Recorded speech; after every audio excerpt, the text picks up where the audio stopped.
Bonjour, nous sommes le mardi 11 août 2026 et le sujet est l'Amérique du Sud, en particulier la Colombie qui a subi un tremblement de terre important d'une magnitude de 7,4 sur l'échelle de Richter. Il y a un peu plus d'un mois et demi, un peu moins de 2 mois, c'était un pays voisin, le Venezuela, qui avait subi un double tremblement de terre d'une puissance similaire, un de 7,2 et un autre de 7,5, entraînant la mort de 6301 personnes, c'était le 24 juin. Les dégâts sont estimés à environ 20 milliards de dollars.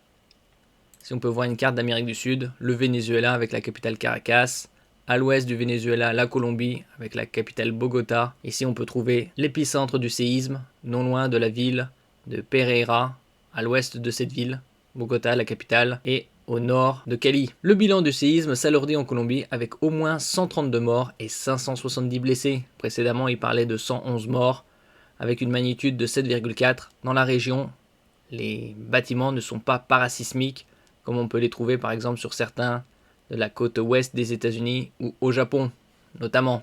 Le président Abelardo de la Espriella, en fonction depuis seulement 3 jours, a déclaré l'état d'urgence et s'est engagé à mener une opération de sauvetage coordonnée. Donc pour l'instant, le bilan c'est 132 morts, 570 blessés, et donc la magnitude de ce séisme, 7,4, très élevée, seulement un mois et demi, 2 mois après les doubles tremblements de terre du Venezuela.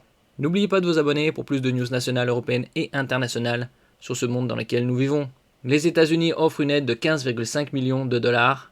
Actuellement, 1 euro, c'est environ 1,16 $. Secouristes et volontaires en Colombie s'attelaient à dégager les décombres mardi dans une course contre la montre pour retrouver les survivants du séisme le plus puissant de la dernière décennie. L'Union européenne a annoncé avoir mobilisé son service satellitaire Copernic pour faciliter les opérations de secours. De leur côté, les États-Unis, alliés du nouveau gouvernement, ont offert une aide de 15,5 millions de dollars pour faire face à l'urgence. Le séisme a été ressenti jusqu'en Équateur, pays frontalier au sud, au Panama, pays frontalier au nord, au Venezuela, pays frontalier à l'est, lui-même frappé le 24 juin par un double séisme de magnitude 7,2 et 7,5, donc similaire. Ici en Colombie, c'est 7,4.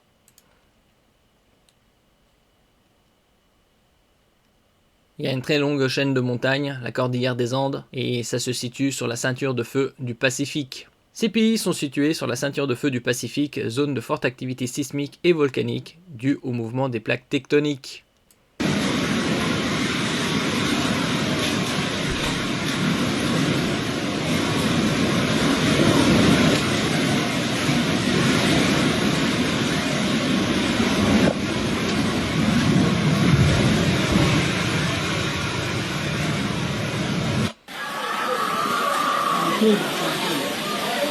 Póngase ropa, saquen plata.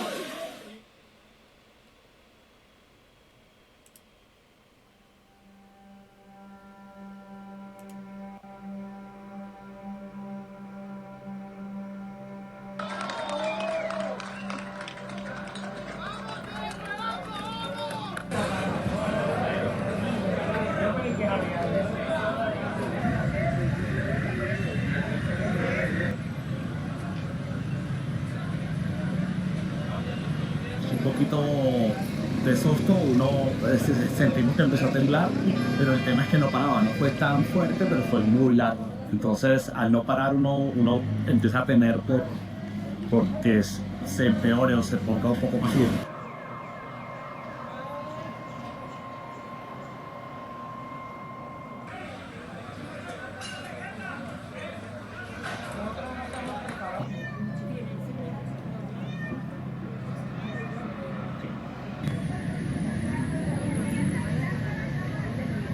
Donc d'après le dernier bilan, c'est 132 morts. Ce sera probablement un peu plus, vu la puissance du séisme. Merci pour votre écoute et à la prochaine.